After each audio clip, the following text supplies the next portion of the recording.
Estate Story with Adrian Butera.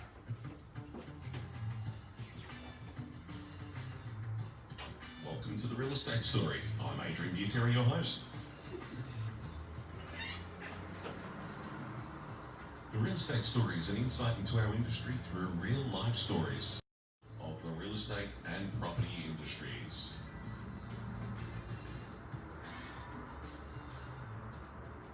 Well, welcome to our third episode of the Real Estate Story. Thank you, everybody, for your patience, for your technical difficulties there with our live broadcast. But importantly, we are here with you and delighted to bring you our next episode. We're coming live from our West Footscray office today. We've moved our studio a little further west, heading across into the heart of West Footscray here, and delighted to have our purpose-built studio just to record for you and deliver some wonderful real estate stories. Our special guests here today, we've got Jessica Bettenay from Resident Avenue. We're going to hear from Lachlan Bishop later on, talking about Spotswood and some great real estate opportunities out there.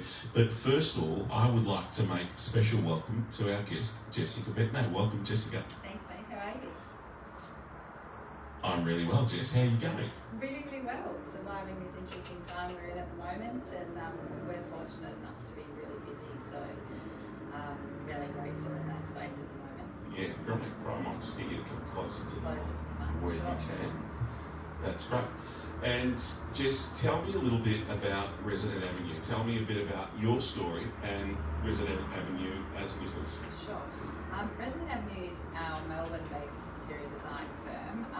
We like to think that we're a little bit different in the sense that we are really passionate and really adamant, I guess, that the interiors that we delivered are really personal and tailored to our clients, the way they live, their homes are inherent of their lifestyle, and that we're delivering spaces that are truly functional for each family that live there. So I guess our whole design ethos is around understanding the people that we're working with. So before you tell me more about the business's detail and style and design, I want to know more about Jessica. Jess, I know you as Jess. Yeah. You were once a local to Williamstown. I know you spent some time in Bendigo, but give me a bit more of your backstory.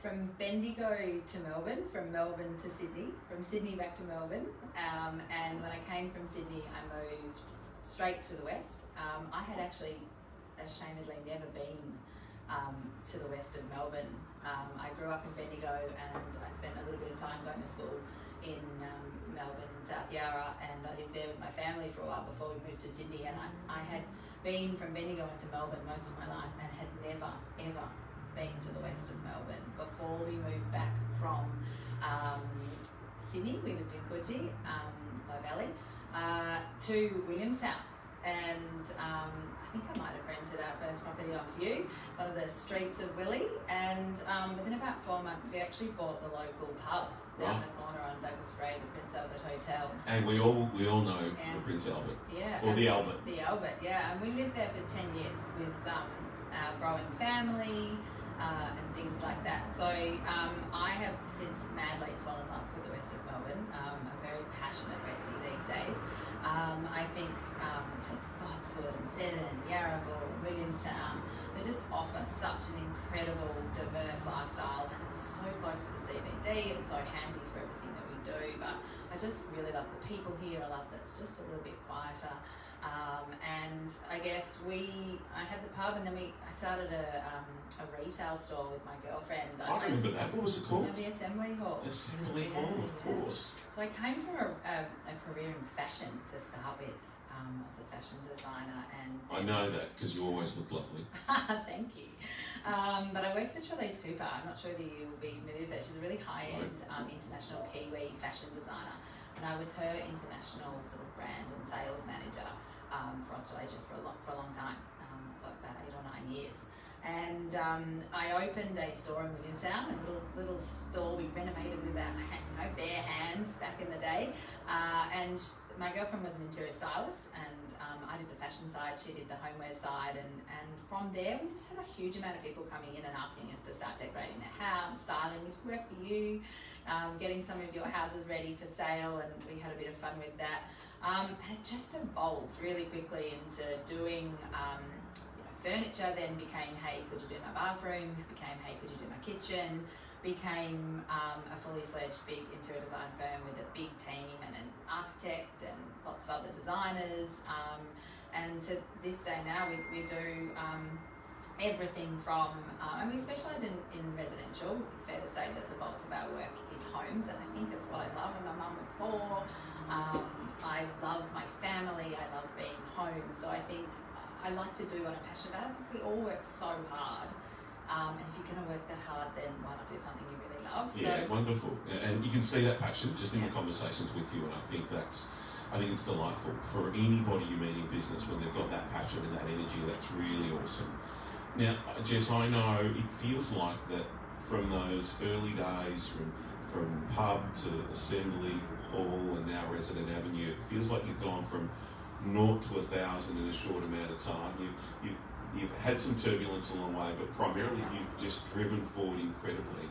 And from a little retail shop in Williamstown, I mean, you've done some amazing houses from what I understand. I can't say I've seen them firsthand, but you've done some beautiful houses. What can you tell us about, without the detail, can you tell us about some of the special houses and some of those unique projects? We have 2 sides to the business. We have our studio side, which is our high-end residential, and then we have our business called Stone, which is our package-based business, which offers a more affordable solution. In the studio side of the business, we have done some incredible projects. The most recent one for Grand Designs. I've been really lucky enough to be involved in a project that spanned the last 6 years in Kelvin View, which is just outside of Euroa.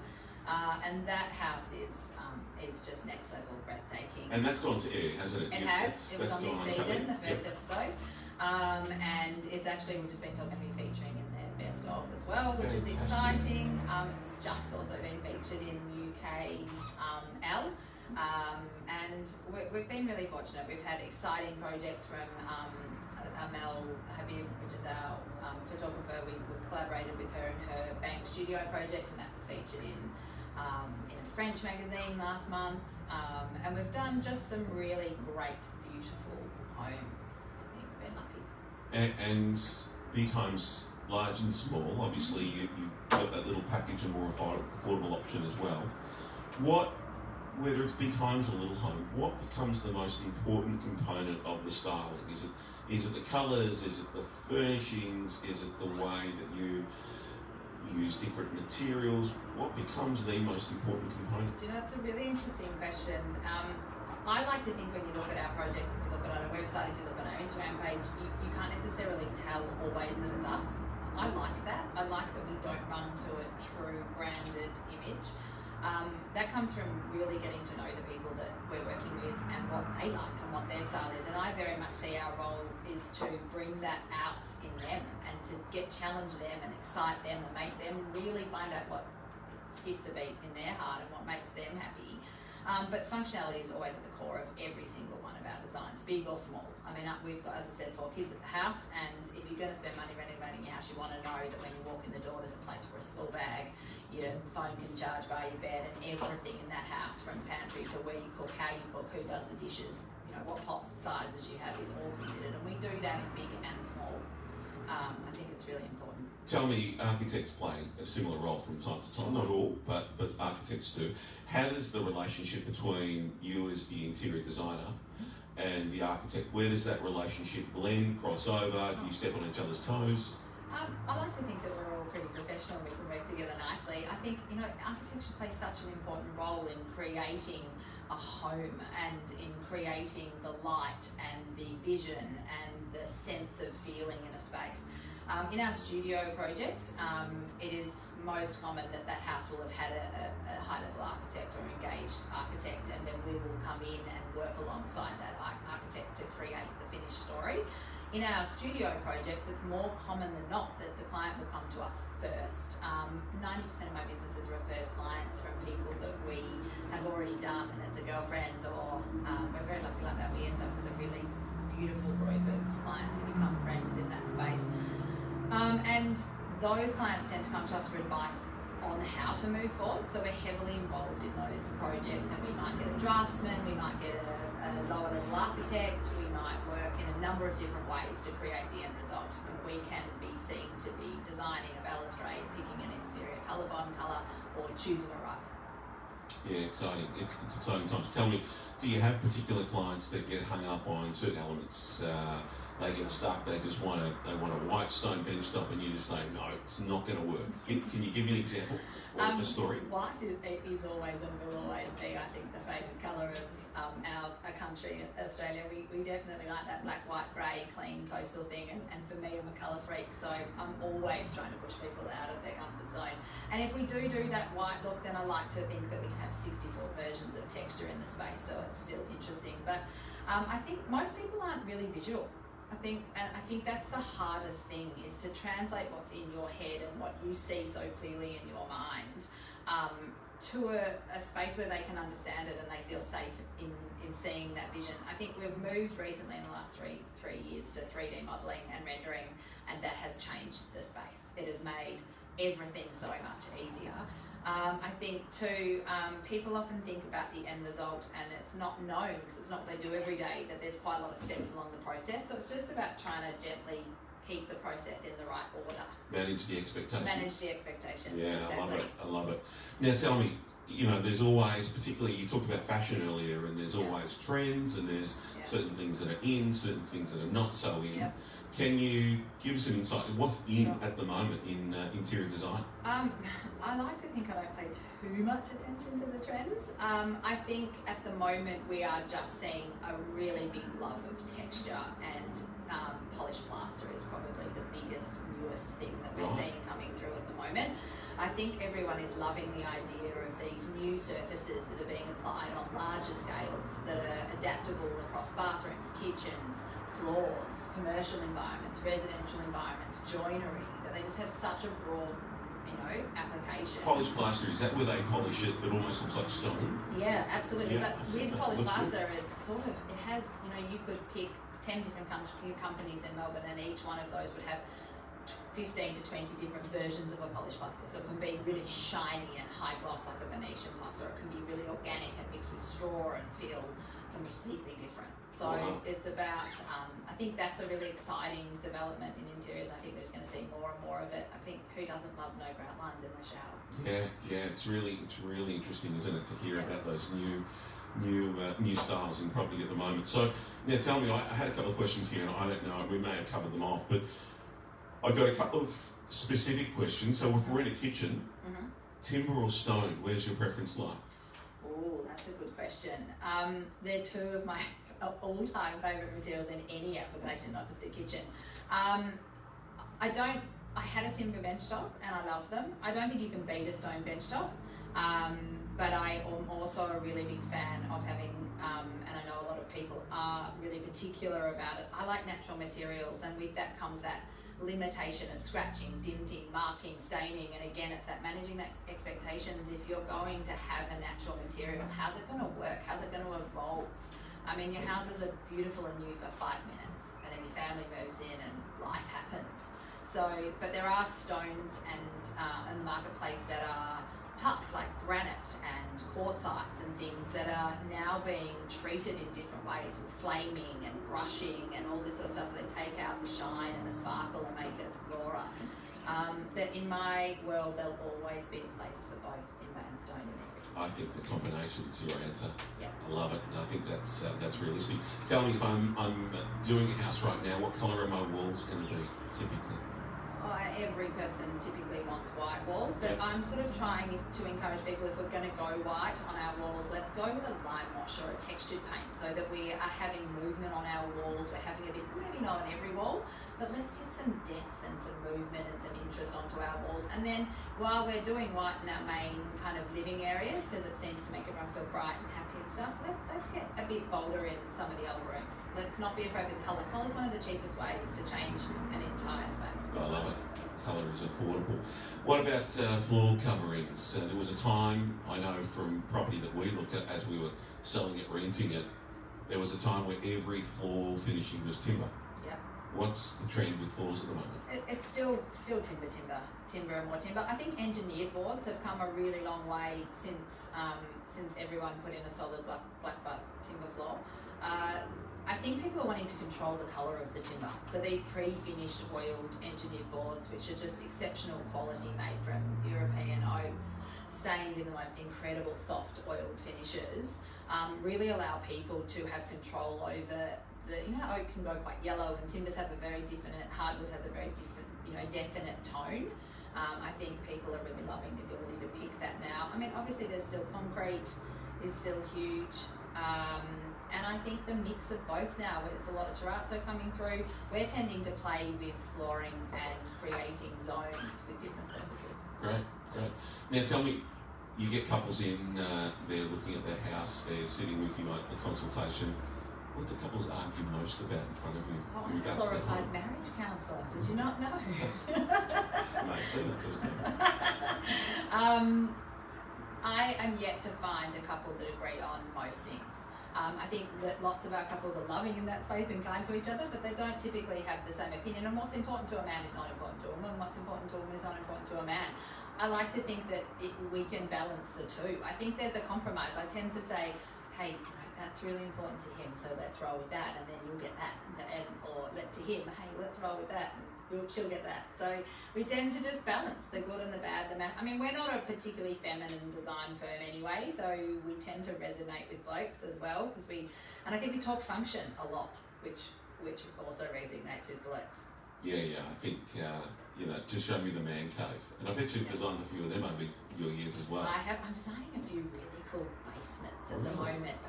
3 basements in the last 12 months, and this particular one we're doing at the moment, actually we've designed a sunken lounge for a particularly large vinyl collection. So I'm tipping there's going to be some pretty fun nights dancing in that little sunken lounge room. Sounds like a lot of fun. I bet you can see how they live. Now, before we let you go, tell us a little bit about your team. I know you've got a team that support you. Give us a quick insight. I have an amazing team. It's run at the top by the helm by the legendary Janice Thomas, who is not so active in the daily operations of the business, but an incredible business mentor. And as you know very well personally, Jan, she's the pillar of the business and an absolute legend. I have a gorgeous architect working for us who is from Italy. Her name is Isabella, and she's heaven. Tess, my left and right arm, and studio manager, and Hayley, the newbie of the team. All of the girls are brilliant. They all come from really diverse backgrounds. We're a kaleidoscope of individuals who've all had careers in different areas. So we don't really follow the rules. We follow our rules, and we follow the rules of the people that live in our home. And we've purposely done that. We've purposely created a studio that is flexible and daring, so that we get to offer our clients the best version of a home for them, inherited their lifestyle, basically. Jessica, Jess, thank you so much for coming in. Thank you for the brief insight and to letting us know more about your business and yourself. It's been wonderful to get to know you better. Everybody, we'll be back shortly after the break with Lachlan Bishop and a bit of an insight in Spotswood.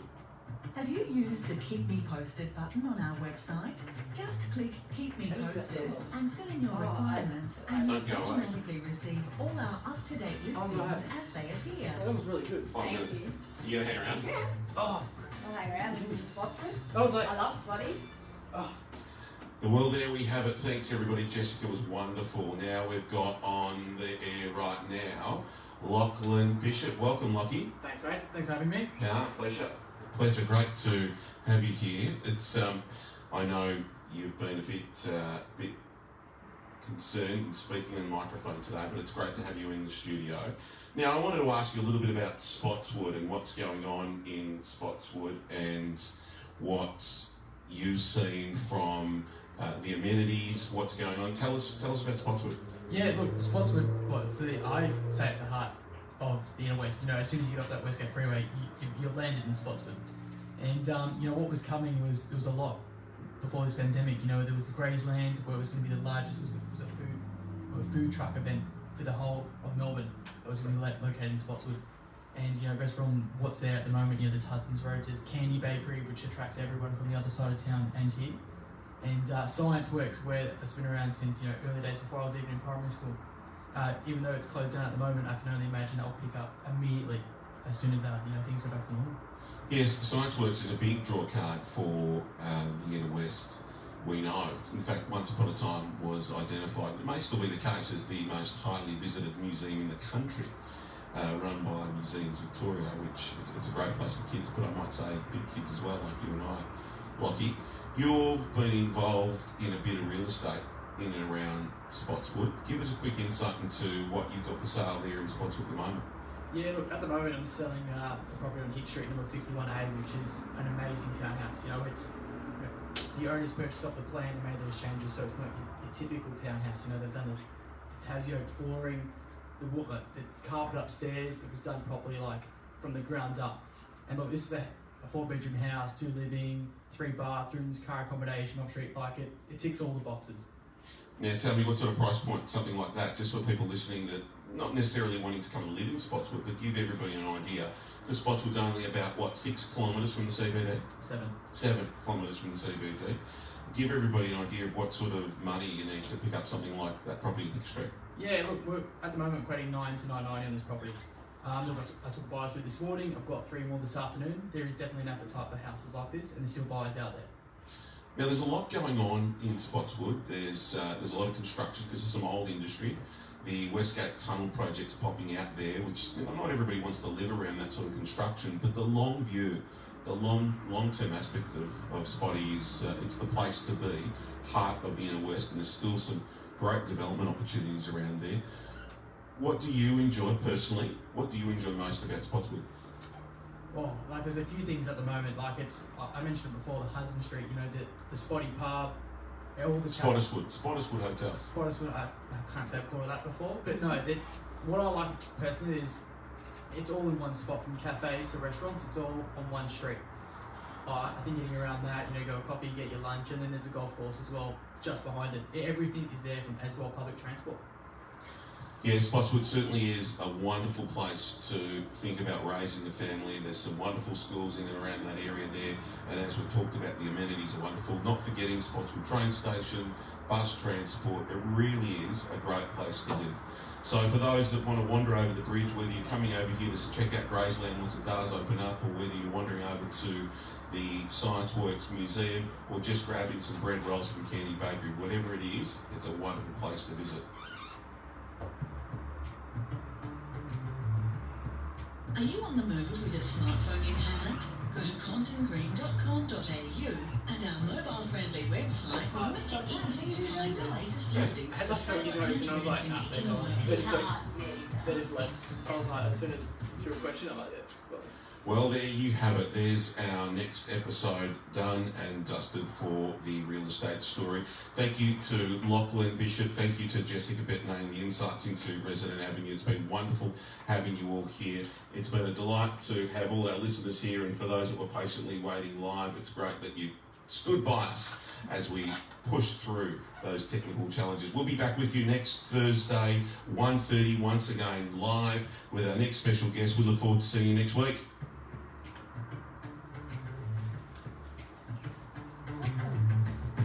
The Real Estate Story brought to you by Compton Green. You're a natural interviewer, aren't you? That's what the girl said. You're You're going to be nervous. I said no, because Adrian